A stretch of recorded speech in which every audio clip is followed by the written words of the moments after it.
Welcome everyone to the September 29th session of the WHO Costing, Budgeting, Financing, and Delivery of COVID-19 Vaccines Learning Series. Today is session number 9 in the series, focused on experience sharing by the Western Pacific and Eastern Mediterranean countries. My name is Bruce Strumminger. I'm with Project ECHO. It's our pleasure to be supporting the WHO with this learning series, and I'll be running through a few housekeeping items before we start the session. Next slide. First, we have interpretation available today in French and Spanish, so please take advantage of that by clicking on the interpretation button at the bottom right of the Zoom toolbar. It's a globe symbol. If you want to mute the original audio, there's you can just select that below the languages listed and you'll only hear the interpretation. Next slide. We really look forward to your questions and comments about today's program. Please put them in the Q&A feature just to the left of the interpretation, also at the bottom right of the Zoom toolbar.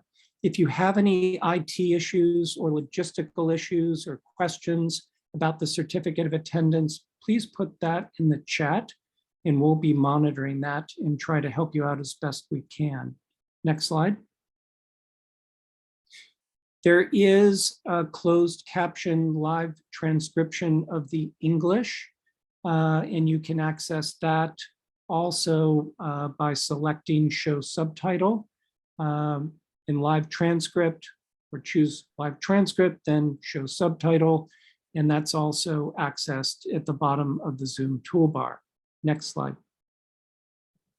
We are recording today's session as we've been recording all the sessions in this series, and your presence is consent to be recorded. Thank you for that. The recordings will be shared after the session in English, French, and in Spanish, and we'll be sharing links to the sites where you can access those. We will also be offering certificates of attendance. Those are through the University of New Mexico, where Project ECHO is based. We'll share a link in the chat about 15 minutes before the end of the session, and you will access a brief survey, and we really look forward to your feedback. We find it very valuable for planning these sessions, and you will then have access to an instant certificate of attendance. Next slide. Just a quick note about data use. We take data stewardship very seriously, and all your personally identifiable data is stewarded very carefully. All that data, when you register, etc., we keep very carefully. We do share that with WHO, but it's shared in a very secure manner. Next slide. With that, it's my pleasure to hand over the microphone to Karine Jung at WHO for the formal welcome. Karine. Thank you, Bruce, and good morning and good afternoon, everyone. I'm Karine Jung from the WHO Headquarters Immunization Department. Next slide. Let's start to have a look at this week's announcements. The guidance on utilization of COVID-19 vaccines before the date of expiry is available in 5 languages. And second, the English version of the Moderna vaccine explainer has been updated, and the other language versions are pending for update. Third, there is a webinar series on the deploying an electronic LMIS, Logistics Management Information System. The second sessions on introducing field supplied LMIS software and services will take place tomorrow. And here is the registration link, and materials of the series are available in the first link. Next. Today is the last session in September, and next week we will have talk about the Gavi and UNICEF's COVID-19 delivery support CDS application. And the week after, we will have the sharing by the Southeast Asian region. And here listing all the following sessions, and registration are already open to all the sessions. And you will find the registration link in the chat. Next slide. For today, we are glad to have the sharing by 2 regions. The first half of this session will be on the Western Pacific region, moderated by Dr. Peter Carley. They will cover the COVID-19 vaccination economic return, costing results using Civic Tool, and public financial management in Lao PDR. And the second half of the session will be on the Eastern Mediterranean region, moderated by Dr. Van Ro Hansen. They will talk about the importance of careful costing of COVID-19 vaccination and Syria NDVP and costing. Next slide. This session aims to share experience from Eastern Mediterranean and Western Pacific regions for engaging in dialogue with ministries of finance to facilitate adequate funding for COVID-19 vaccination. We anticipate that after this session, you will be able to go over the use of Civic Tool in selected countries in the regions, explore the important areas of health finance, especially around budget execution that impact on the use and availability of funding for COVID-19 vaccination rollout, and provide results from other analysis such as return on investments that may advance dialogue with Ministry of Finance for COVID-19 funding. And now I would like to, before going to the presentations, I would like to have some pool questions with you all. Can the ECHO team please help open up the pool? Let's have some interaction here. And we are having 3 questions that we would like to understand from you. And you can see the pop-up box for the pool questions, and you can scroll down the box to see all the 3 questions. And first, I would like to understand from you, in which WHO region do you work? African region, Eastern Mediterranean region, European region, the Americas, Western Pacific, or Southeastern Asia? And second questions, what was your involvement in the development of NDVP for COVID-19 in the country? Participated with the costings and funding session, participated with other sessions of the plan, external advisor for the costing and funding session, external advisor for other sessions of the plan, did not participate in the elaboration of the plan, but knows of it, did not participate in the elaboration of the plan and not aware of it. And the last question, have you used COVID-19 vaccine introduction and deployment costing tool, the Civic Tool? And you can choose yes, and have completed the exercise using it. Yes, but still working on it. Yes, but could not complete the exercise using it. Heard of it, but have never utilized it, or have never heard of this tool. Okay, if we have enough response, the ECHO team can show the results of the poll.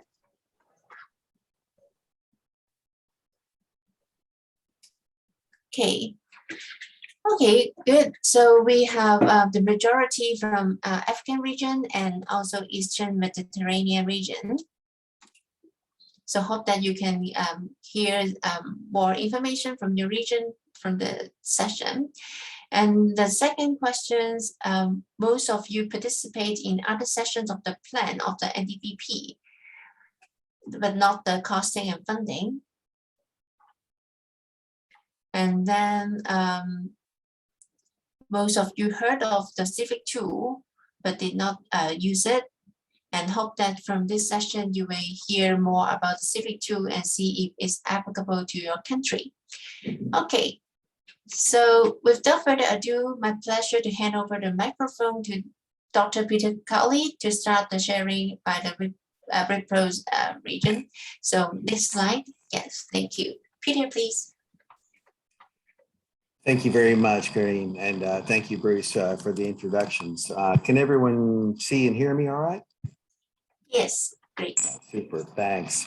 You know, from the Western Pacific region, we constructed the presentations based on three basic principles. And, you know, the first principle is that we need to engage more fully with ministries of finance. So the first presentation we'll hear from Dr. John Silas from the Euro Observatory and the London School of Economics on some innovative analyses that he and ourselves at Wipro have conducted, which shows what is the government revenue increase as a result, what the potential government revenue increase can be from a particular vaccine rollout strategy. So John is not going to speak about the entirety of the economic gain that would be associated with COVID-19 vaccination, but only the subset of what is the projected increase in government revenue from the increase in economic activity from the rollout of COVID-19 vaccination.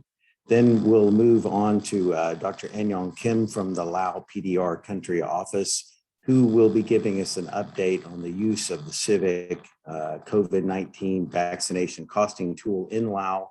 And this is in conjunction with colleagues. She's been working closely with colleagues from the Lao Ministry of Health as well as from the World Bank. And they have pushed forward with the use of the Civic Tool and in costing efforts of the COVID-19 vaccination, particularly in the inclusion of boosters. So this is another scenario in which the Civic Tool has been proven to be of utility, was the incorporation of booster vaccinations, which now look more likely as part of the horizon in many countries. And then third, Amy Masaki from the World Bank will speak about what are some of the public finance management changes that have occurred in Lao PDR as a result of COVID-19. And hopefully she'll present a bit on any prospective changes that are being discussed around PFM or public finance management, in order to make certain that monies get from to the frontline healthcare workers that need them most, in particular those that are vaccinating. So with that, I'm going to hand over to Dr. John Silas for the first presentation. Over. Thanks, Peter. Next slide. So I'm going to present what I've found to be a very fun project, actually. You can go to the next slide, actually. Looking to try and estimate, actually, Peter came to me a few months ago asking, is there a way for us to estimate the economic and fiscal returns that come with a vaccination strategy? And so this is our attempt at trying to deliver on that idea. So I think, the general intuition behind the simulator that I'm going to show you, and behind thinking about vaccinations and economic gains, is really understanding what drives the COVID economic crisis. And I think in most countries, it's really driven by declines in household consumption expenditure. So if we look especially at high income countries, but not exclusively, there's been a lot of economic stimulus, there's been furloughs. Generally speaking, especially in aggregate, incomes have been relatively well maintained. And this is evident because we see savings rates are increasing or have increased over the course of COVID, but it's really consumption that's fallen. So it's due to lockdowns, due to general anxiety about going out and spending money. And so if we want to understand COVID and the economy and the role of vaccinations, we need to really focus our attention on consumption spending. And as we can see here in this figure on the right, which comes from the World Bank, fortunately, consumption is the bulk of GDP in most countries. So not everywhere, of course, but in about the median country, it's about 70% of the economy is driven by consumption. Next slide. So I work primarily in Europe, so I apologize that this slide and the next come from Europe. So this is Eurostat data. This is looking at household consumption, comparing 2019 each quarter to 2020, the same quarter. And so what you can see, of course, is, as I was alluding to, there's really large declines in consumption expenditure, household consumption expenditure shown here during the pandemic. So if we look somewhere near the middle of the figure, you can see the EU 27. So from Q2 2019 to quarter 2 2020, there was about a 15% decline in household consumption. You can see from one quarter to of 1 year to the same quarter in the next year, there were declines the whole year, basically. I mean, this is just showing the first 3 quarters, but if we look all the way to the left, the United Kingdom, which is where I live, between quarter 2 2019 and quarter 2 2020, there was an astronomical decline in household consumption of 24%. So really, we're really talking about consumption as the main driver of the economic decline due to COVID. Next slide. But fortunately, a successful vaccine rollout can reverse this. So this is data from the Office of National Statistics in the UK. This is a figure I borrowed from The Guardian, but this shows that in April, so once the vaccine rollout was already fairly successful in the UK, there was a large return to consumption. So this is retail sales growth. We can see, if you try and sort of draw a line in your head, there's basically a return to trend. So this idea that by vaccinating, you're able to reopen, you're able to get things back to normal is really what underpins the simulator. So if you go to the next slide, and I'll walk through the general approach to the simulator. So this is something I call the COVID vaccination simulator, affectionately. So the idea to operationalize this thing, we need some consumption data for a country. And so we use Bulgarian household budget survey data. We could use any country. But most countries look relatively similar when you look at their consumption spending. And so what we do is we allocate total household consumption to each individual in the house. And that allows us to calculate consumption spending by 5-year age groups, which is shown in the bottom left corner. And you can see, and this follows the path that you would expect and that you see in most countries. So generally speaking, consumption is pretty constant over the life course, but it's, as you can see on the far left of that image, it's a bit lower for children, it goes up for young adults, it's a bit higher for adults, and then it declines again slightly for older people. On the far right, this is basic needs expenditures. So this is things like housing, food, education. And the idea here is, so it's again the same data, but unlike with the overall consumption expenditure, this really rises gradually over the life course. So we have these basic needs and these consumption expenditure estimates. We have means and standard deviations. If we go to the next slide.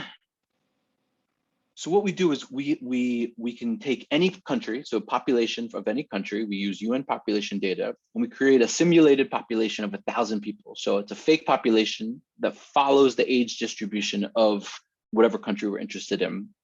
And we assign the consumption from the figure I showed before, we assign that consumption to individuals based on their age. And because we have means and standard deviations, we can have some sort of degree of randomness in there, so that there's a lot of, we can sort of factor in the uncertainty around these estimates.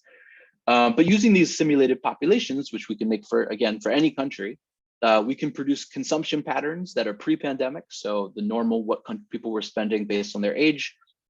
And then we can also estimate their spending during the pandemic. So during this big decline in the economy. And this is going to be basic needs spending. So housing, food, utilities, education, plus some extra amount that we calibrate to be in line with how GDP actually materialized in 2020. So if GDP fell by 5%, we sort of calibrate this so that overall consumption also fell by about 5%, since most of GDP is consumption in the majority of countries.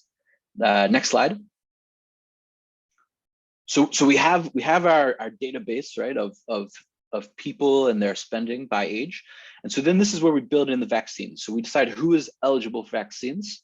Our focus is on doing this by age, since this is the approach most countries are taking. So we can say, we'll vaccinate the 50 plus, so we can vaccinate those over 30, we can vaccinate those over 70, whatever we want.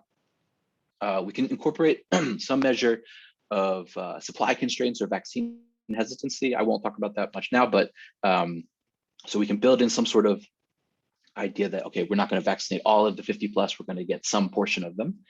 And then what this simulator does is, for the people who are vaccinated, their consumption turns back on to their pre-consumption levels, plus some random portion of their pent-up demand that was accrued due to having some savings. So as I mentioned, looking at savings rates, overall the savings rates have increased. So there is some extra pent-up aggregate demand that we want to capture in this as well. For the people who are not vaccinated, their consumption stays the same as during the pandemic. So they're still just living on basic needs. Now we do this 100 times because there's a lot of randomness in the model, and that gives us some degree of how much uncertainty we have. We aggregate all of this. We use tax to GDP ratios that come from the World Bank. And then this gives us an estimate of the taxes that are attributable to a vaccination strategy. So if we go to the next slide, I'll show a couple examples of what this looks like. So I chose the Philippines to start. I think the Philippines is a really nice example. So 2020, per capita GDP fell by about 5%, according to IMF data. The tax to GDP ratio in the most recent year available is about 14.5%, which is fairly high for a lower middle income country. Now, if we vaccinate 80% of the 30 plus, and then we run this 100 times, so this is about a third of the Philippine population, we come up with an estimate of each vaccinated individual contributes about $53 in tax revenues due to their return to normal levels of consumption. So $52.86 exactly, but with some variability around that, as shown by the confidence intervals. So our estimate here is that this vaccination strategy would lead to about 3% GDP growth per person. And that's how we come up with this. And it's fairly substantial. So $1.6 billion in tax revenues. Next slide. So this is showing Lao PDR, because I think the other two examples will show Lao. Lao is a very different case, of course. So there weren't so many, there wasn't such a large economic decline in 2020. So IMF suggested about 0% GDP growth, which of course is likely to be lower than it would have been absent COVID, but is not of the same magnitude that we see in many other countries. So we assume just a 2% decline in GDP or in consumption. The tax to GDP ratio in the most recent year that we could find was about 10%, so quite a bit lower than the Philippines. But again, if we take the same strategy, so 80% of those people over 30, about a third of the population, we're still coming up with about $7 in tax revenues per person, which is far less than the Philippines, but is not insignificant at all. So we would estimate that this vaccination strategy would lead to about 1% per person GDP growth. So again, quite a bit lower than the Philippines, and about $20 million in tax revenues. Next slide. So we could do this actually for any country. So this is just a large sampling of countries that we had looked at. We've done this, I think, so far for 100 countries. So this is just, if we were vaccinating all of the 30 plus. So no uncertainty here, no vaccine hesitancy, no supply issues. The tax revenues per vaccinated person, you can see there's a lot of variability. So Honduras, Kyrgyz Republic, really much more in line with the Philippines, whereas there's many countries that we're talking about very small amounts. Although, as I think we'll talk about when we get to the costing, still not so insignificant amounts of tax revenues when you think about the relatively low cost of a vaccine rollout. Next slide. So this is my last slide. So I think the takeaway here is this is really for me at least, a very fun, but also a back of the envelope method to sort of bring to life this idea that of course by vaccinating people you are getting them back to normal, and that invariably leads to economic gains, and those economic gains will translate into some tax revenues. So this is really just trying to put a number on that. It's trying to get a bit closer to something tangible. There's scope for refinement. So we've done this to try and do it for as many countries as possible. But to do this in a more refined way, we could use more country-specific data, so not the Bulgarian data. I don't think that this will make such a big difference because consumption patterns are so similar across the life course in many countries, but this would give it a bit more, be a bit more appropriate if we're focusing on just one country. We could also have like a very careful consideration of how much the economy contracted in 2020 and tax rates. So instead of using tax to GDP, we could use VAT rates and really try and hone in on the consumption aspects here and the ability to tax consumption in a country.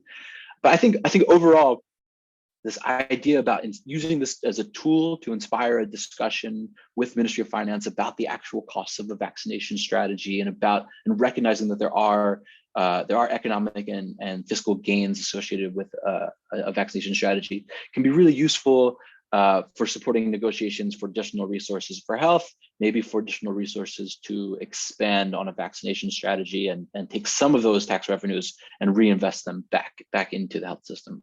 So that's all my slides. Thank you very much for your attention. Super, John. Many thanks for an excellent presentation. I'm going to please pose your questions on the chat. Hopefully, John will be able to stay with us for a while. And in the interest of time, I'm just going to move on to the next presentation. But just a quick comment that, the opening salvo in discussions with finance in many countries can be, well, whatever the cost of the vaccination is on a per person basis, you're going to make that back in terms of increased government revenue. This doesn't apply to all countries, especially in those with non-fully matured tax collection systems.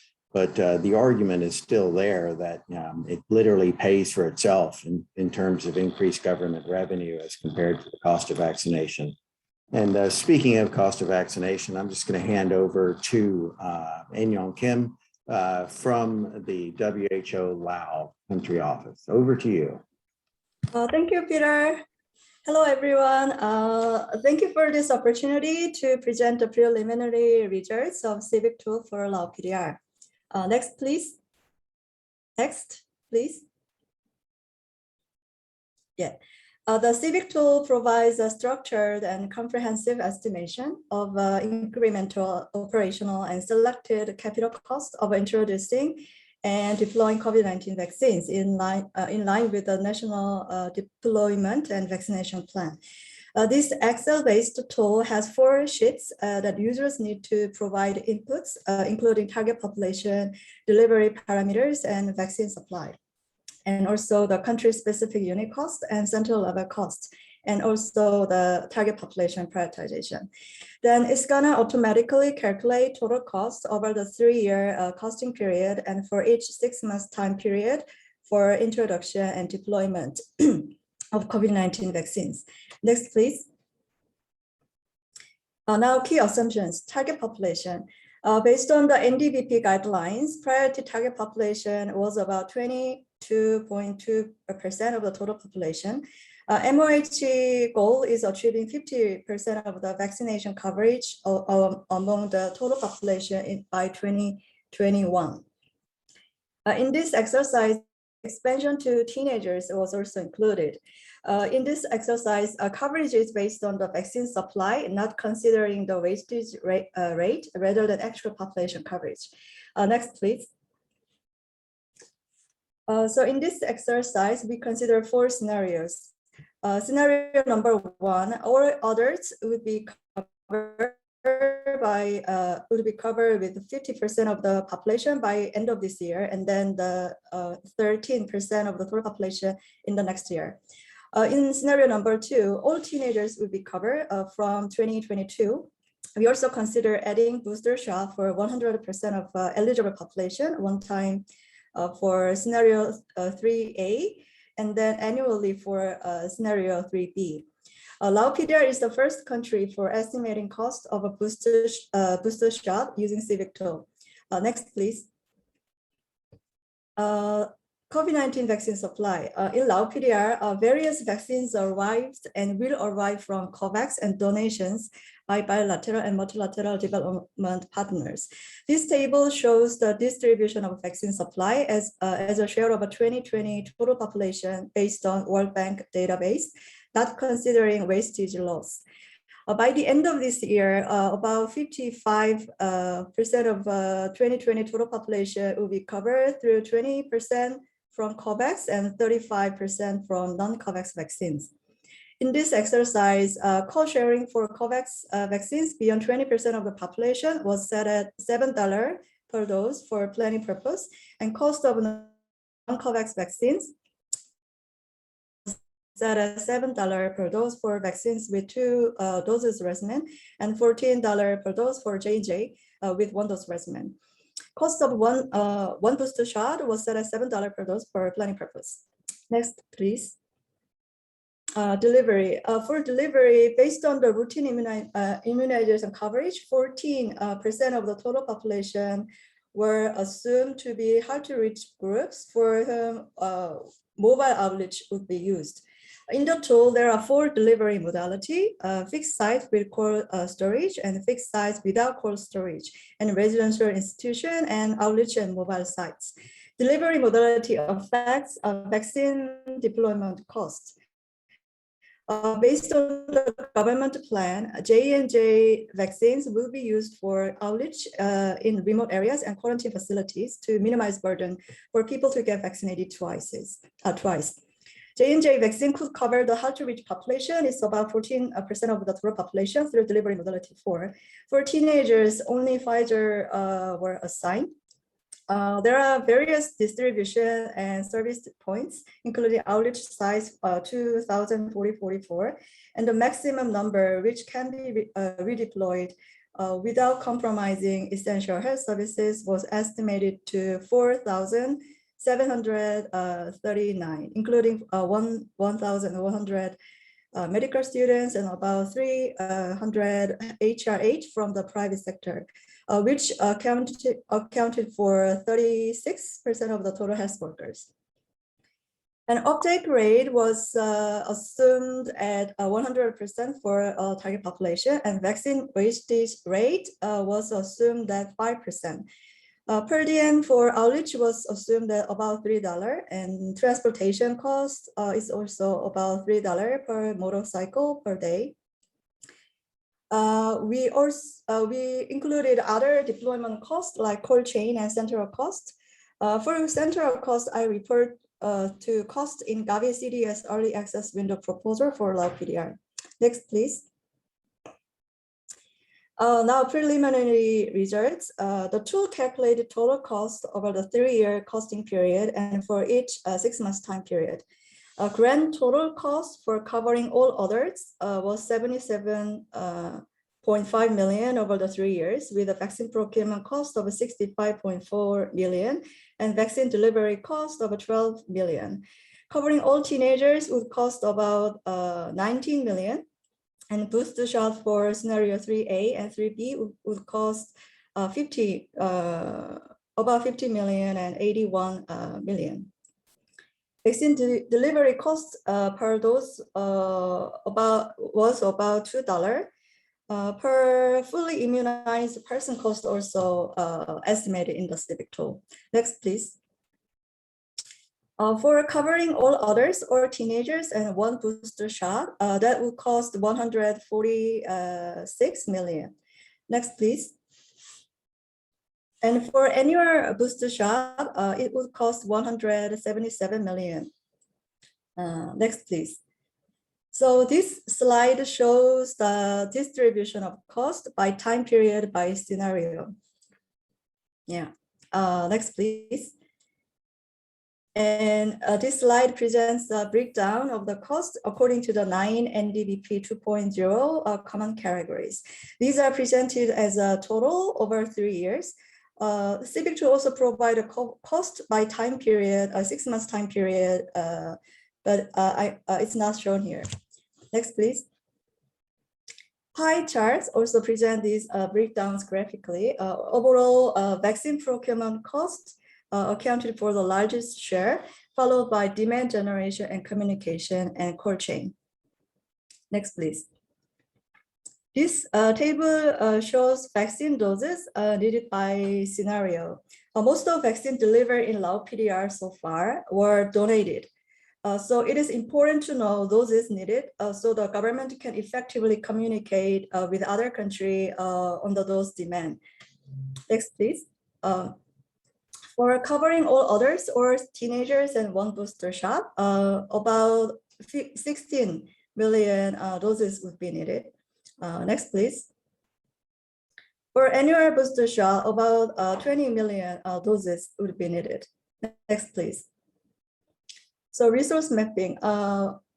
Based on this information, funding gap by scenario can be populated, but I did not include here. Yeah. Next, please. Yeah, it's the last slide. So Civic Tool is a really useful tool. So it has added value for supporting resource mobilization and budgeting and delivery strategy optimization. This Civic Tool results was used for planning and budgeting for COVID-19 vaccine in Lao PDR, annual budget consideration. Yeah, thank you so much. That's all for my presentation. Thank you, Enyong. A fascinating presentation with a wealth of details. And what hopefully you too can stay on the line, and hopefully these presentations are shared, which can show what are some of the inputs and also the scenarios in which the Lao PDR has considered. We have heard about the inclusion of the innovations around the inclusion of boosters for the first time using the Civic Tool, but also just some of the assumptions that you and the team have made in Lao, and I think have value, and how you organize some of the cost inputs, and how you were organizing some of the outputs, I think had made a lot of sense. But something just to remember that even in a place like Lao, which John had mentioned earlier, that the government revenue return for a COVID vaccination strategy that he had modeled was around $9. Per person. We're seeing in Lao, that's not that far off from the actual cost of vaccination. It's not, we're not talking about multiples different. So, when we start to make these types of arguments to Ministry of Finance, we can start to put together and say, well, this is what you can expect to gain from government revenue increase according to this scenario, and this is how much it's going to cost you. So you're not just presenting the bill in terms of the cost, but you're also presenting some of the economic and government revenue increase rationale along with it. So that I can imagine in front of finance that would be a much better argument than just presenting the bill of the cost of vaccination. I'm going to move on over to Emmy now, and to highlight it's not just about costing for COVID-19 responses, nor is it about making the economic rationale for investing in COVID responses, especially COVID-19 vaccination, but we're actually talking about making certain that we have good budget formation and good budget execution around COVID-19. As we know, in many countries, budget execution prior to COVID-19 was not optimal. There's often money left on the table, as we have heard in other series, other webinars in this series. And Emmy will speak to what sorts of changes have occurred in Lao in order to literally speed up or to make more efficient expenditures in the COVID-19 space. Over to you. Thank you, Peter, and good morning and good evening for those who are connecting different parts of the world. And thank you for the opportunity for me to to share some of the experience of related to the public financial management. So next slide, please. So PFM itself is a long-standing issue in the health sector, and perhaps in many countries similar, like in Thailand, even before COVID-19. So I'm just highlighting some of the challenges the country facing across the budget cycle. At the planning and budgeting stage, the challenge is often related to the weak and coordinated planning processes, long and delayed budget preparation cycle, and disconnect between planning and budgeting, and long approval process itself, and inadequate funding allocations at the different levels, and furthermore, the delay in fund transfer. And those are all contributing many of the activities that government does, and including in response to COVID-19 activities, as well as the vaccine rollout. At the budget execution stage, oftentimes the issue is a cash shortage, particularly at the subnational level when things need to be rolled out. Complex budget execution period, which often results in a delay in the implementation of activities, as well as the procurement of the needed goods. The weak control environment, the fragmented and multiple sources of funds, which also contribute to the challenges of the different funding, so the funds flow arrangement at the facility levels, and then limited budget for actually operating and maintenance of the key activities. And at the accounting, monitoring, and reporting, which is also a key part of the PFM, which challenges often arises around the area of the weak financial accounting and reporting overall system, the weak or limited monitoring of the expenditure itself. And oftentimes the country like Laos, they're receiving the funding from all different sources, face the issues of unharmonized tracking or consolidated system among the partners to track the funds. So all in all are largely attributed to the challenges within the system, which often come from the limited number of the qualified personnel, or the low FM skills, and also the limited capacity of those financial management officers working at all levels, and then also the lack or inadequate FM procedures that allowed the governments to transfer the funds according to the regulations. And lack of transparencies and accountability is also another area that continue to challenge the overall PFM system. The next slide, please.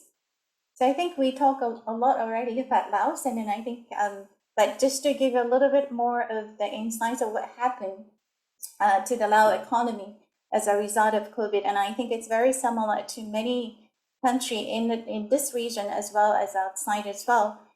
And impact of COVID-19 on economy has been significant. So since 2000s, the Lao PDR is in fact has one of the fastest growing economy in the world, and averaging of 6 to 7% of GDP growth during that period. But when COVID-19 pandemic hit, the economy was hit the hardest. So resulted in a sharp decline in GDP growth in 2020, and which was the record lowest growth in 3 decades. And this decline in growth also led to the decline in domestic revenue. And I think this is certainly the important area that in connections with how to finance sustainably for the requirements for the COVID-19 response as well as vaccines. Country has been already seeing that the huge sharp drop in revenue, and then also the extended the lockdown, which is currently also continuing in Laos, will be weigh down the revenue collection even in 2021, even though we're starting to see some levels of the rebound in economy in 2021. So public expenditure remains slightly higher over during this COVID-19 period, and then also expected to increase slightly in 2021, which also results in an increase in deficit. And public debt has been increased at the critical levels already, and which is really made it difficult for countries to raise sufficient revenues to, and then also finance the required resources for responding to COVID-19. And COVID-19 itself has exacerbated many of these economic and fiscal pressure that's already there even prior to the COVID-19. So the next slide, please.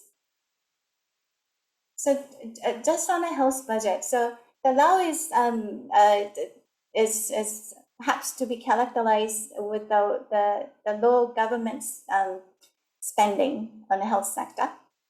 Yet there has been a significant or steady increase in a government budget over this period, which shown in the graph at the left side.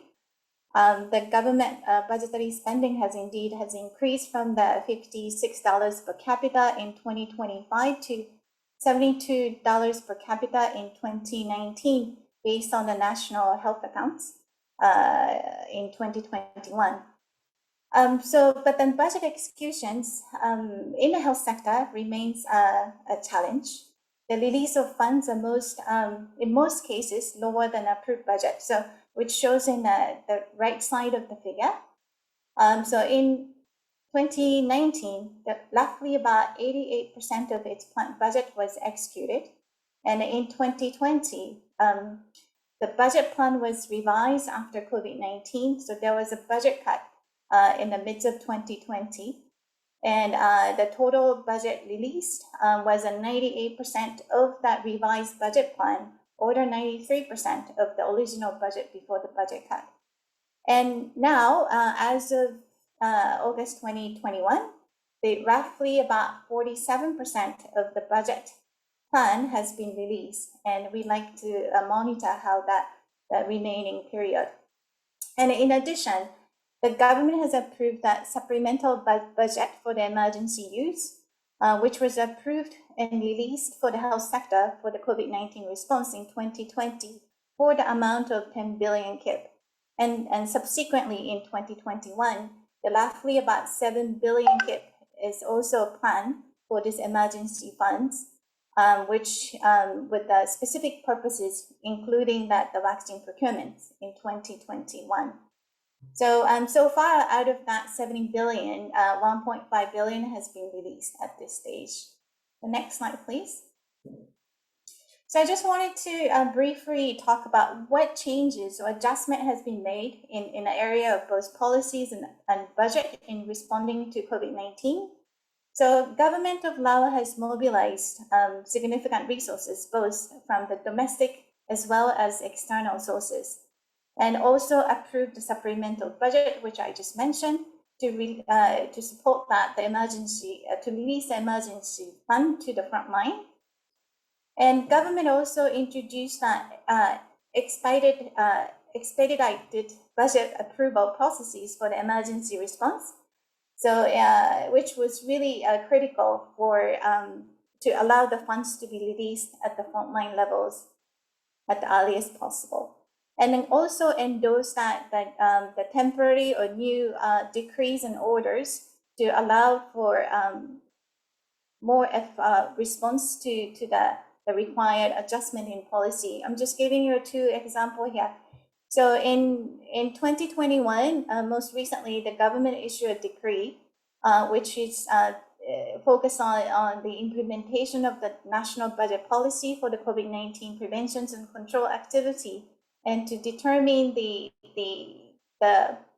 incentive rate for health workers and personnel who are engaged in the COVID-19 response activities. And similarly, another important changes that was introduced is on the procurement side. So the government established the National Procurement Committee for COVID-19 Prevention and Control, which was done in 2020.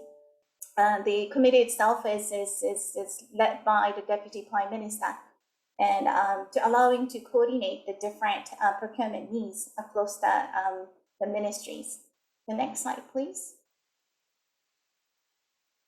So the Unkyun has also mentioned that the COVID-19 vaccine has largely funded by the different the development partners, and the overall COVID-19 response come from the different sources, including the government, both regular budget as well as supplemental budget, and also external sources, donations like vaccines in kind or grants and loans, and also the private contributions from the private sector as well as social contribution itself.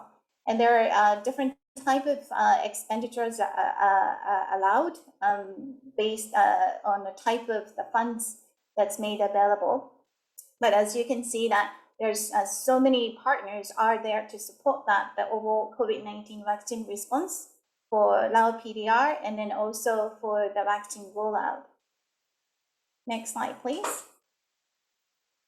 But certainly, the various sources of funding also creates a different sort of the flow of funds, which make it more difficult to how the different funds are reaching to the different levels and to be released or deliver the services or the vaccine itself. So I'm not going to go into details on each of the boxes, but you can see that there are government funds flow, and some of that grants and loans are actually provided, but through a different channel, which requires that the different the funds flow, and then also requires the different reporting and accounting procedures. The next slide, please. So just to point a couple of PFM challenges in response to the COVID-19 itself. So what Lao government has faced is that there's no specific budget line exists for the emergency funds when the annual budget is prepared. And the timely reallocations and release of public funds to the frontline health workers for the emergency response, including the payment for the incentive for the front workers, also often delayed, and that's considered as a major bottleneck for delivering the emergency services, including the rollout of the vaccines. And process of budget preparation, approval, execution itself is already challenged due to the lack of personnel or lack of capacity at the subnational level. And then also the lack of tracking mechanism to track funds from all different sources of funds that the government receives, and also the implementing unit receives. And oftentimes there's this delay or the unclear communication between the central and subnational level about the use of funds also create further delay in actual translating the funds into the operational activities. And then there has been also a challenge related to the delay in procurement, particularly of the critical medical equipment and supply due to the lengthy procurement processes, which requires multiple steps of approval. The next slide, please. So I just wanted to highlight some of the specific issues related to the budget executions for the vaccine deployment. This actually particular slides are shared by our colleagues from the Department of Finance, from the Ministry of Health of Lao PDR. So the funds flow for the vaccine program or immunization programs actually go through the various the steps. And oftentimes the issues related to the budget execution is the delay in funds transfer from the central level to the subnational level. And then often that's also related to the delay in getting the budget information or expenditure information and also from the subnational level. So which make it even more difficult to get additional budget approved without having the proper budget expenditure informations already transferred back to the central level. And there's often difficulty in accessing the both technical and financial report from the implementing unit. And again, the limited capacity or limited training is provided to how to prepare the required documentations and also put together the reallocation request or the budget request, which meet that the PFM guideline requirements in the health sector. Next slide, please. So again, I've already alluded to the number of issues that related to the funds flow. It very much also requires having appropriate documentations. So here I also have a multiple sort of steps and documents will be flowing from the implementing unit to the central unit and then to the department and also finally to the finance department. So to be without completing this cycle, the next round of funding will not be released. So having delay in getting the documentation together again will contribute to the delay in implementing the activity itself. And then I think I won't repeat it again, but then there's the issues that I highlighted in the very beginning of my first slide, the limited capacity at both at the central and subnational level is really one of the challenges to get those documents together and to allow that the next cycle of budget to be released. And also here I like to highlight that the limited data or the limited use of the data for the planning, again, that disconnect, a weak link between the planning and budgeting and often results in the challenges at the execution stage. The next slide, please. So with that, despite all these challenges, we see there are opportunity here in Lao PDR to strengthen the PFM system. The country has been embarking the decades-long PFM reforms, and PFM reforms is a government-wide reforms. So the Lao PDR has a great opportunity to introduce this long-term reforms, long-term PFM approach, including the reforms during the pandemic, which aims at the domestic resource mobilization to strengthen the financial sustainability for COVID-19 vaccines beyond the acute phase, and then also more sustaining for the future needs, and to promote the efficiency and effectiveness in service delivery to ensure that the funds reaches to the frontline, the providers. So I'd like to end my presentations, next slide please, by kind of highlighting what type of system strengthening is needed to getting the PFM system ready for COVID-19 and beyond. So clearly, the COVID-19 poses significant pressure to the PFM system that is already challenged in case of Lao PDR, but there's also provided opportunities to strengthen the system ready for the COVID-19 and beyond. So some of which the partners has been already engaging for quite some times, including the Gavi Global Fund, World Bank, ADB, WHO, and many others are providing the various support to strengthening the PFM system at all levels. So again, back to basic, there's no bullet points to fixing the PFM system. Having a strong PFM system is a foundation for getting that the public funds are utilized in the most efficient and effective manner, and to deliver the quality services. So there's a number of things that we are working together, improving the financial control, the records maintenance, financial reporting, developing a harmonized processes among partners, which become even more important with so many funding partners supporting that COVID-19 response and vaccine rollout, and having an annual audit of all the funds that made available for the country and used for each fiscal year. And then again, I mentioned a number of the challenges also related to that capacity issues. So building the financial management capacity at all levels is continued to be the core of for building the stronger PFM system in Lao PDR. So again, I just wanted to thanks for the opportunity to share some of the PFM challenges and also the changes that has been introduced during COVID and opportunity to strengthen the PFM system for COVID-19 and beyond. Thank you.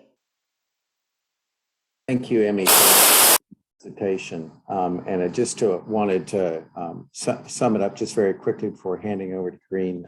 And thank you to our colleagues from MRO in advance for being so patient with us. But today we were hoping to present and to impart knowledge around some of the different techniques used to better dialogue with ministries of finance by looking at it the way that they look at it, and that's in terms of increasing government revenue. The second was in the refined estimates that are coming from the use of the Civic Tool. And the third is from Emmy, was just indicates how important it is. It isn't just about funding gap scenarios, nor is it just about convincing finance to increase budget allocations for ministries of health, in particular for COVID-19 vaccination. It's about making certain that we're addressing some very fundamental concerns about the movement of money in Laos around the cycle of making certain that expenditures are properly accounted for, the technical documentation goes along with them, and also that colleagues in Laos are fully trained in order to be able to adjust budgets literally on the go. And the importance of that was made by Emmy in that the revenue targets for the Lao government are probably not as secure as they were in previous years. So therefore, we're having these yawning differences between what is being budgeted and what's actually being released. And that was a very important observation, that colleagues in Laos need to adjust quickly to this new reality, where it's a bit more difficult in terms of revenue forecast and actual revenue gain because of the precarious state of the economy. Again, thank you to all three presenters, and I hand over to you, Corinne. Over. Thanks, Peter and presenters for the excellent presentations. My pleasure to hand over the microphone to Dr. Guanro Hansen for the sharing by Ambro. Thank you. And thanks, everybody. Good morning, good afternoon, and good evening. If you said Ambro, right, Karen? Yeah. Yes. Okay, thanks to our Wipro colleagues, excellent presentations. Really enjoying those experience, and this the first presentation about this modeling, and especially the last one, the challenges in the country they are facing, managing different funds from different sources, and hard to keep track on those is really interesting. So from our side, in EMRO, we have 22 countries in EMRO. Half of them are Gavi COVAX AMC countries, that is low and low middle income countries, and other half are high and high income countries. Now, the NDBPs, these AMC countries, 11 AMC countries, and few other high income group, they did the NDBP at the beginning of the year or end last year when they first started doing that, and they did some costing during that time, but it's a very basic, the first part, like some countries targeted only 3% or 10% or 20%, and accordingly they did without using any specific tool. When the NDBP guideline version 2 came out, and we encouraged all the countries to update the NDBP and do the costing as using the Civic Tool, encouraging using the Civic Tool. Some countries did the costing, but without using the Civic Tool, but few countries, they did use Civic Tool with help of other partners, like Sudan did with the help of World Bank colleagues, and also Syria used the Civic Tool. So today we are going to have two presentations from our side. The first one, our colleague in our regional office, Dr. Osama Mere, who did this life course vaccination and also COVID vaccination. He will present, give an outline of overall progress in COVID vaccination in EMRO. At the same time, he will also talk about the importance of this costing. And then we will hear from our colleague from Syria, Dr. Asmat, about their experience in using the Civic Tool for costing. So it's saying that I request Dr. Osama Mere to please for your presentation. Thank you, Cameron. Thank you very much. Next, please, we'll start our presentation on the importance of careful costing for the COVID vaccination rolling out and I'm borrowing this slide from our colleague from the headquarters to tell that, or to remind, it is 6 billion doses being administered since the beginning of the vaccination. But however, around 54 countries remain below than 10%. And as you can see in the map, that EMRO and AFRO, they are lagging behind. And this is, in fact, this is something we are raising our voice. As you know, the SAGE, the first guideline of the SAGE on the vaccination, it was the norms on equality, but till now, in fact, we are struggling and suffering, and we are trying for our region or for to have the equity-based vaccination. Since the beginning, COVAX, in fact, they shipped this number here. I can update it. It was a few days ago, but every day we have a new number. And then for till today, we have 330 million doses shipped to more than 141 countries. Next, please. Just to remind again that the globe set a target to reach to 70% of the total population to be vaccinated in a trial to stop the pandemic quickly. And this target, in fact, was based on the economic and health imperatives in addition to the epidemiological situation and what the vaccine can attribute in stopping and preventing, protecting people from this COVID, from the COVID. Of course, we have the feasibility assessment. Based on that, it was set up this target, but meanwhile, we have interim targets by September, by the end of September, which already we are there.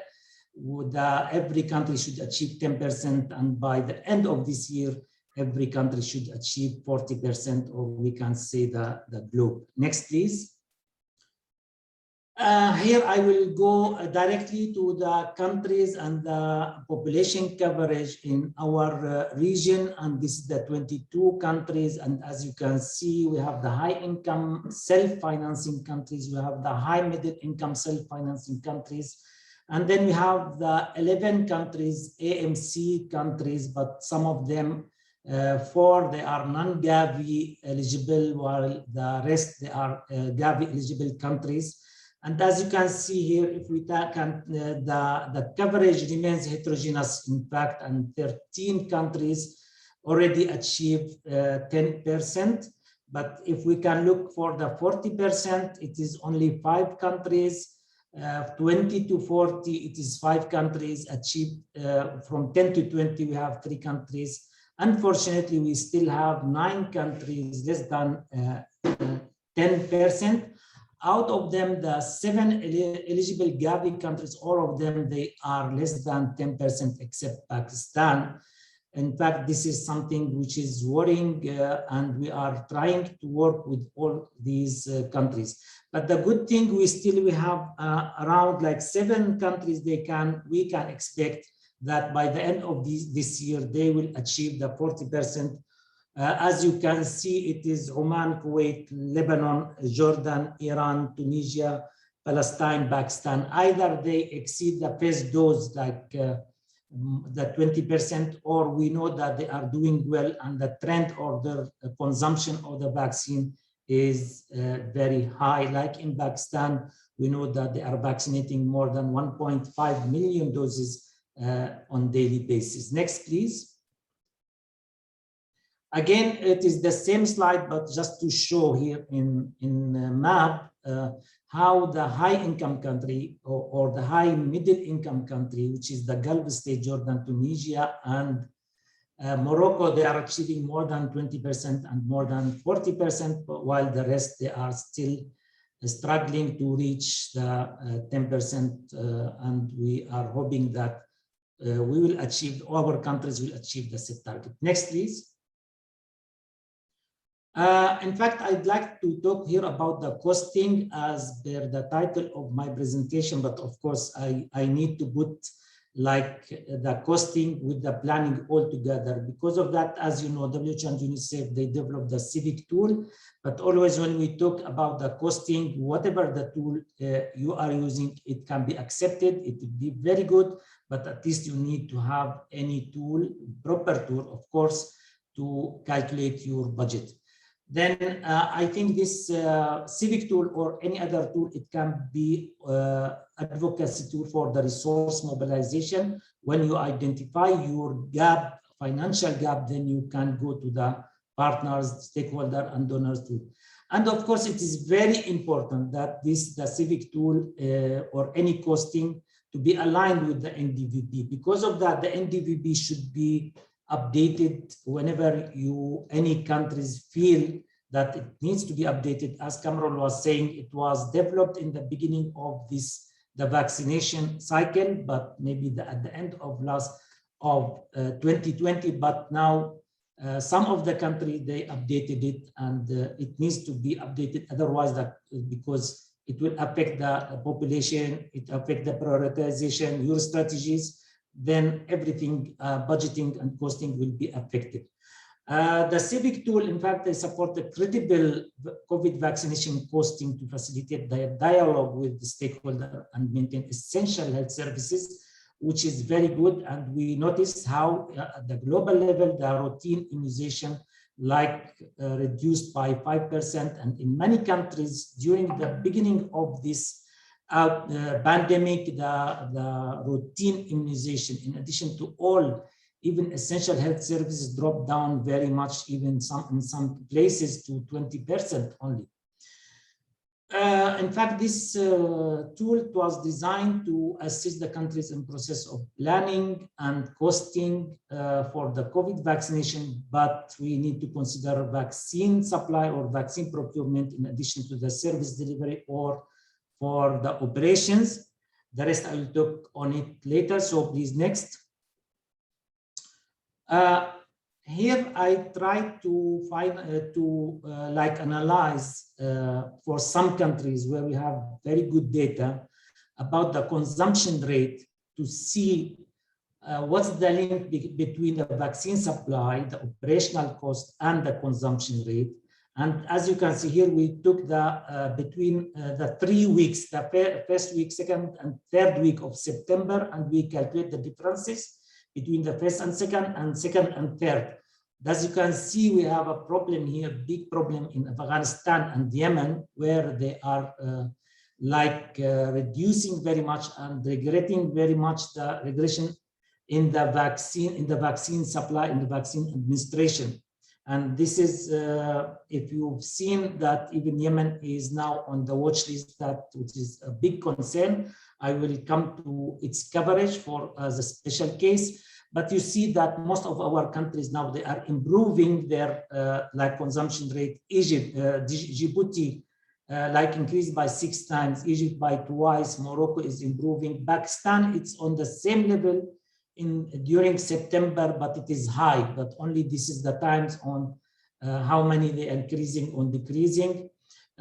We have also all other countries, they are improving. Tunisia, again, it is 6 times improving their consumption rate. Next, please. Here, we try to calculate again the consumption rate of every country of these countries where we have the complete data. And as you can see here, it was calculated among the doses administered out of the received doses, because some of the countries, they were asking about whenever we tell them that your coverage is not good, they are asking, we don't have supplies. So we wanted to, this is the vaccine consumption rate, how we use it, that we guarantee that you receive this amount of vaccine, then you need to utilize it. If you consider it your costing or through your NDVB, that you have the proper operational cost to deal with the vaccine supply, whatever the vaccine supply, then you will be doing very well. And as you can see, we have at least from Lebanon and Iran, Pakistan, Sudan, Iran doing reasonably good. Palestine and Syria, somehow it is less than 50%, but we have In Djibouti, Andaman, Somalia, it is very much less than 30%. We are very much concerned when we are having like the contact with these countries directly. Next, please. Here, I'm just giving the example of Yemen. And again, I'm borrowing this from our headquarter slides to say that Yemen is on the watch list, and we are trying to do our best. It's 30 million population, and the coverage is unfortunately for the fully vaccinated is 0.05. Only 15,000 being vaccinated, and we need to vaccinate like 11,000 every day to achieve the 10% or the 20% or the 40%, 20%. But for the 40%, in fact, we need at least to be vaccinating 3,500. And unfortunately, they are going down in the consumption rate month after month. But we have to confess that even the supply is an issue. But we have, again, the vaccine acceptance, the issue. Maybe the authorities, especially maybe in the north, accepting the vaccination is another issue. And as we have to mention that EMRO, we have at least 7 or 8 countries, they are in emergency mode and economically or civil unrest. And Yemen, one of these countries, is suffering a lot. As you know, we have the 2 authorities in the north and south. Next, please. Here, I can say that EMRO, till now, we are achieving 38 per 100 of population across the region. But as you can see, again the heterogeneous coverage among the countries and among the categories of the country, among Gavi, AMC or non-AMC countries, high middle income and high income. As you can see, big difference between 126 to 17 per 100 population. Next, please. Here, just to show that we need to consider the vaccine supply. Most of the countries, they are doing well in implementation. Like I can give the example of Egypt, they are doing the campaign, but still the vaccine supply is an issue for them. The operational cost might be an issue or also again. So because of that, here we try to forecast for every country to achieve 20% how many doses still they need. And you can see that the situation is, I can say, is worrisome, that we need 115 million doses for our region, not our region, for these 11 countries, which we took again, we calculated for this. Next, please. Again, they said to achieve the 40%, we need 181 for these countries. Next, please. I think we need to say now it is very essential for the costed plan to have the updated NDVB and the population prioritization according to the guideline, according to the epidemiological situation, resource mobilization, include the operational, the vaccine cost, and then you identify the financial gap, and then you identify what's the source of your fund, and identifying the delivery and the strategy and efficient and effective implementation strategy. It should be integrated within the health system. And in addition to that, it would be of better utilization of the available resources if we have the plan and costed plan with regard to the fund or HR. And it will help us in smooth implementation of vaccine delivery and other health essential services. And of course, we should not forget that this plan, it can be extended, it's flexible. The costing, the NDVB itself and the costing, it can be for extended period, and it can then guarantee the sustainability. Next, please. Takeaway messages quickly is costing is an essential and integral part of the NDVB. Costing should consider the operational and vaccine cost. Planning and costing help aligning the consumption rate and the vaccine supply, as we mentioned. All components of the vaccine rolling out plan should be costed and funded to be secured to effectively administer the vaccine. The Civic is one of the important available tools, and we are urging all the countries to use it, or any other even tool it can be used, but I think this is very designed for this COVID vaccination. I stop here. Over to you. Thank you. Thank you, Osama, for giving a brief update on the progress in vaccination in April, COVID-19 vaccination in April, and the importance of costing. I'm aware about the time constraint. We are actually a bit behind the time schedule. So without further delay, I'll request our colleague Osman Azam to share Syria experience. Meanwhile, if any question comes in the chat box, Osama, I request you to kindly address those there. Over to you, Dr. Osman Azam. Good morning, good afternoon, actually. I hope that you can hear me, everyone. Yes.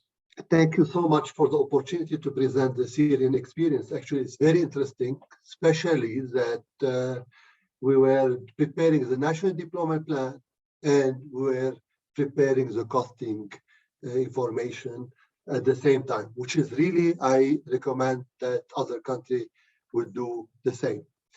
Now, next slide. We try to take all the input and output in the costing. I will talk now about costing. Very interesting to look at the micro and macro that our colleague in Laos presented. Here we are talking only costing before funding or trying to find some money for this, but it is really important to look at the gap also. Next slide. In the preparation stage, we have 3 steps. We already followed the 3 steps of costing: identification of the all relevant input, and the second step was quantification, which is assigning non-monetary quantity, and the third step, assigning monetary value.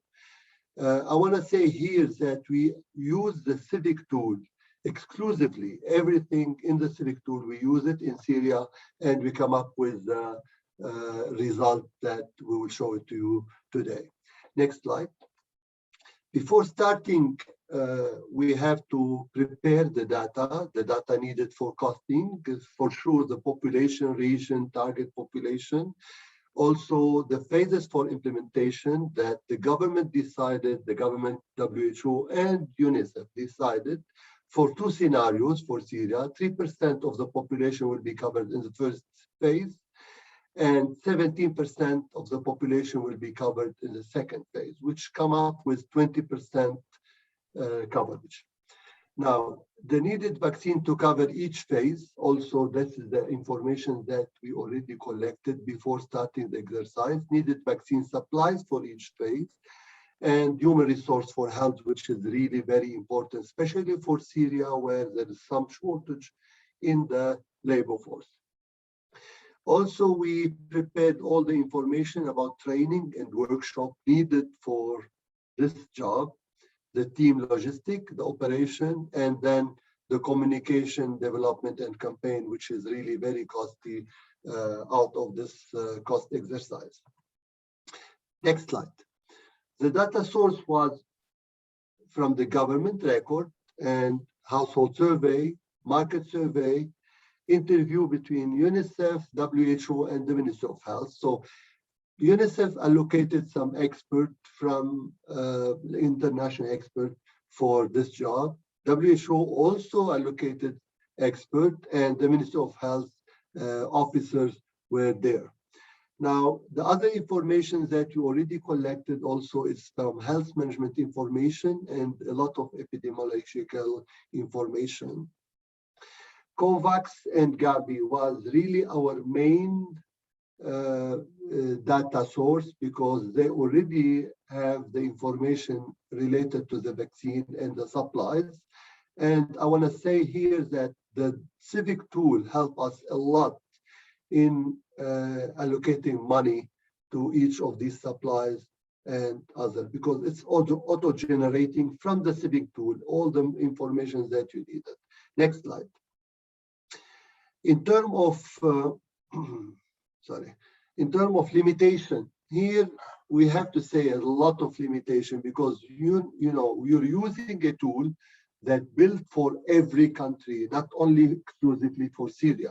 So here, this costing tool requires country-specific inputs, and which is really very important at the beginning of the tool to include all the information about the country, which we will get it from the country itself.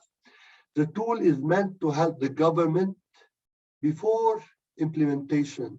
So it is really very important that to follow the tool and look at how it is built. The costing model is built on a general information which may not fit all country contexts. So you have to be there and adjust in the tool to come up with information that you needed. The fourth limitation was the output are based on specific parameter, including unit cost as a costing model. The final output are based on population, service delivery, unit price. So here also you have to look at all the limitation around this point. And as Peter, our colleague from the other region, said that we have to use a lot of assumptions. Like this is no way out. We have to use it. And the assumption here, you have to have the assumption accepted by the government itself. Next, please. The methodology. Next, please. Methodology and assumption. The population is used from UNOCA, and it's auto-generating from the tool itself. Let me tell you about Syria. Syria, with all the refugees and the number of population is really less than what is being given. And this is a big gap, because if it's true, it's less. It will impact the real cost, because you're talking about the total cost. If it's divided to 22 million, it's different than divided to 14 million or 10 million. So here also you have to use some assumption, and some of the figures really need to be adjusted on time. Target population identified, as I say, stage 1, 3%, stage 2, 17%. In the methodology also, we have to look at unit cost and expected frequencies. And for this condition, we already use a guess to come up with real frequency. The unit cost is really based on whatever COVAX and the tool give us. So no guess about the unit cost, but there is a lot of guess about the expected frequency. The cost is considered those to the government of Syria and its financial partner, for sure. It's not the total cost. So you have to look at some of the cost. It's some of the items are free because they use it or it's common with other projects. So we have to look at the cost of the government of Syria. Next, please. Also, in the what we included in the National Deployment Plan, we included in the Civic Tool, and we triangulated the information with the Civic Tool. Capital cost, cold chain, and asset value are those reported in the National Deployment Plan. The cost, we already take some of the costs from the Civic model, which is auto-inserted or auto-generated from this, which help us a lot. Now, investment cost and restructuring cost in terms of achieving the scenario are not considered. That's some other study. Also, we're not looking at health account or where the money comes. We are working on getting the real cost of this job, no matter who will pay for this. Next, please. Let me show you a little bit about the information part of the chapter. Next, please. Next, please. The population as generated from the tool is something like 22.5 million. And to be honest, there is it was a lot of debate with the government of Syria at that time that it's not the real population size, but we have to get some information and put limitation in the beginning of our study. That's what we consider. So we consider 2021, 22 million, 2022, 23 million, and 2023, 23.7 million. What we look at during our exercise, like we have to look at what to cover in phase 1, what to cover in phase 2. In phase 1, we cover the health worker at high risk, which come up with 4,600. Other health workers come up with 185,000. Population 55 plus, which is 9% as per the statistic department, come to 485,000. So in phase 1, Syria is covering 675,000 out of 22 million. In phase 2, we're covering the other part, which is person with comorbidity, something around 1.1 million. Essential worker 300. The essential worker, they are part of the Ministry of Education, which is the teachers, and other high risk, which is 858,000. So this has come up with 3.8 million for phase 2. Next, please. The vaccine pay governor rates. Sorry, we have in phase 1, we consider needed vaccine for phase 1, 2 doses for 3%, based on the population size and on the what we are earmarking for phase 1. We need something like 1.4 million for phase 1, and which costs you something like 9.9 million, because as you know that we are considering easy price for Syria, what's available, which $7 per vaccine. Next slide, please. The second slide is talking about phase 2, which is we need something like 7.7 million doses, and the cost will come up with $54 million. Next, please. In the next slide, we are talking about, let me check, sorry. Yeah, we are talking about the vaccine supplies. This is what we already collected. The unit is taking from the plan itself. The unit cost is taking from the Civic Tool. And you can see that for phase 1, we need something like 300,000 for supplies and 600,000 for phase 2 as a supplies. And you can see at the bottom of the table that the data source is the vaccine supplies that's categorized in the Civic Tool. So really the Civic Tool help us a lot. Without it, we couldn't finalize the job. Now, next, please.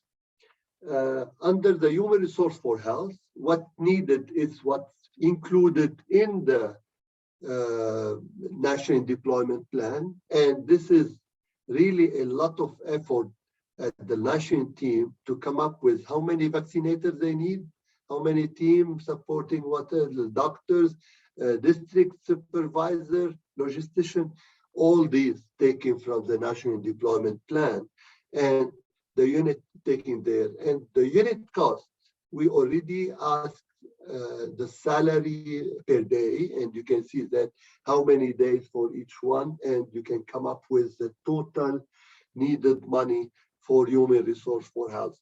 It wasn't an easy job, but we already finalized it in a month or maybe 3 weeks and little bit. Next, please. For human resource for health, 17% are covered. What we need is that much human resource. If you check between this table and the table before, the same number of vaccinators, because we're using these vaccinators for both phases. We're not employing every time new vaccinator, but really this is taken in percentage of the target that we need to meet during this. Next slide, please. In terms of training and workshop, this is also based on the national deployment plan, and it's not us, it's not the costing people or myself who put how many training sessions. It is really taken from the plan and a lot of discussion between UNICEF, WHO, and the Ministry of Health during that time to come up with how many training sessions, how many training of this focal person, also coming to meeting a workshop. Also, it was a lot of debate. If you look at the cost, some of these costs are a flat rate cost because they're considering that, for example, for a meeting, supposed to have 20 people, how many people for per diem and how many, everything included during the meeting. They come up with something, some number, and this number is really in US dollar. Next, please. Now, the finding for human resource for health, you can see that for 3%, we come up with $1.7 million, and for 17%, we come up, we need $9 million. Now, I will show you at the end of the slide the total consolidated figures. Next, please. Under logistic and transport, here there is a lot of information regarding vehicle needed to go to all areas. And you know, Syria, that's distributed into 14 governorate or 14 districts. And there is a lot of limitation for some districts which you cannot reach it easily. So here, if you look at the quantity we're talking about, for example, vehicle, and we're not buying vehicle for this. If you check the unit cost, we're trying to put under unit cost per unit is the cost per day for each vehicle. And so it's a rent a car to go into this. So a lot of small information here we collected to come up with these figures.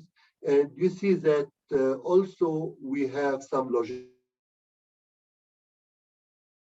for transport for district supervisor and for governorate.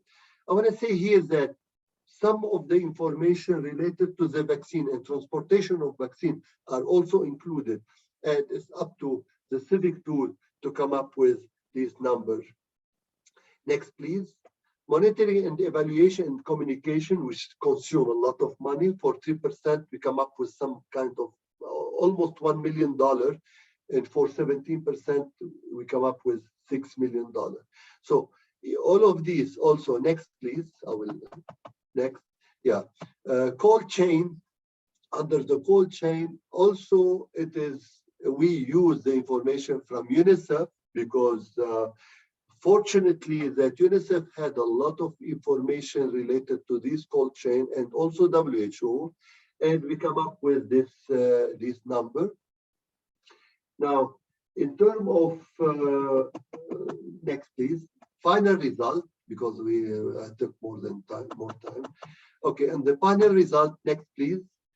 Percentage of area of intervention, you can see that human resource for health and communication take the most of the cost in both phases. Next, please.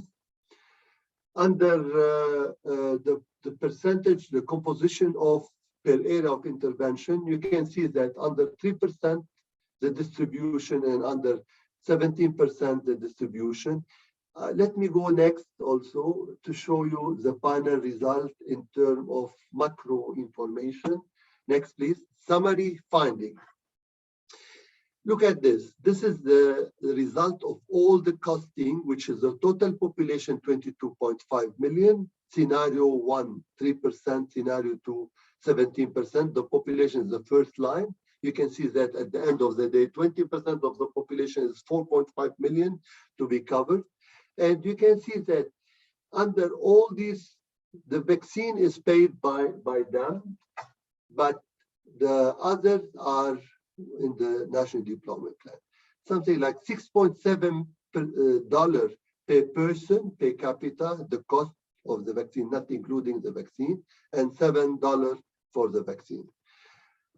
Thank you so much. I know that the ringing took a lot of time, but thank you for having the chance to give me the chance to present it. Thank you. Thank you. Thank you, Dr. Asmat, for your detailed presentation and this experience you shared with us. Yeah, we passed our time, given time, unfortunately. So I'm not sure we can have any time for question answer directly. Better, I believe, it's to be done through chat box. If any questions there, Dr. Asmat, if you kindly address those queries were there. Our objective was to share this Syrian experience to other colleagues in our region, especially so to encourage them that how to make them understand how Syria benefited and how they can be benefited by using this tool, doing this exercise. So that was our objective. I hope our colleagues enjoyed this presentation, and they will come forward for such costing using Civic Tool or any other tool, and we can help them. We are ready to help the countries who are willing to take this exercise. With that, I pass back to Karen, and thank you everybody for your support for this session. Over to you, Karen. Thanks very much. So this was very nice presentations in getting know more about Emerald. So now coming to the end of the session, I would like to open up the feedback pool to understand how much you learned from this session. And Echo team, please put up the questions. So there will be 2 questions. So, and we would like to know after the session, do you have a better understanding of the use of Civic Tool? And you can choose yes, somewhat, or no. And then the second question will be after the session, are you more aware of the important areas of health finance besides costing that impacts the use and availability of funding for COVID-19 vaccination rollout? And also you will have 3 choices, yes, somewhat, and no. So can the Echo team please put up the pool, please?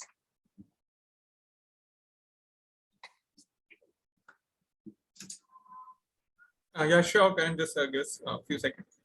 Yeah, thank you.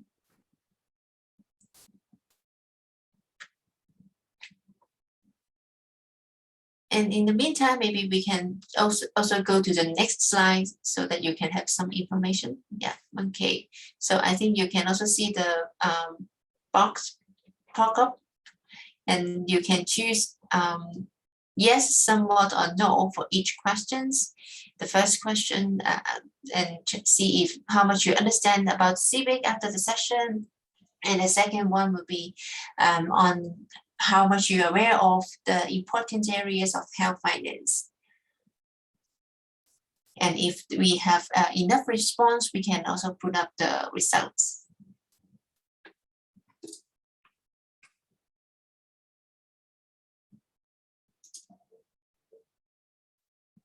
And also just to let you all know that if you still have question about the session, you can still put in the chat box or Q&A feature. We will answer you later through email.